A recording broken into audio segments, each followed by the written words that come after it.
Setelah dilakukannya penyidikan dan telah merampungkan berkas perkara kasus Lakalantas Bus Sriwijaya yang jatuh ke jurang di Liku Lematang, Kecamatan Dempo Tengah pada Desember 2019 lalu, kasus ini pun akan segera disidangkan.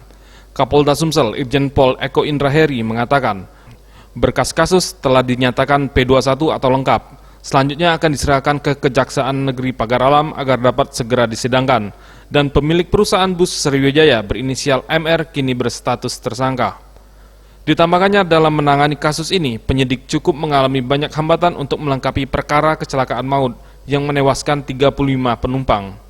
Hal ini karena banyaknya berkas yang harus sesuai dengan petunjuk kejaksaan.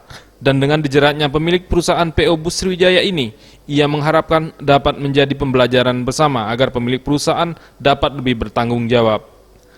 Ini kan sudah hampir 1 tahun, kenapa lama prosesnya? Ya, banyak hal yang harus, yang pertama kan ini kan baru pertama kali ada corporate atau pemilik perusahaan itu diajukan ke kejaksaan atau pengadilan ya.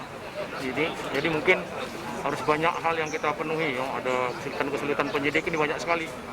Petunjuk-petunjuk jaksa kita coba penuhi, alhamdulillah minggu lalu dinyatakan P21. Tim Liputan Sriwijaya TV.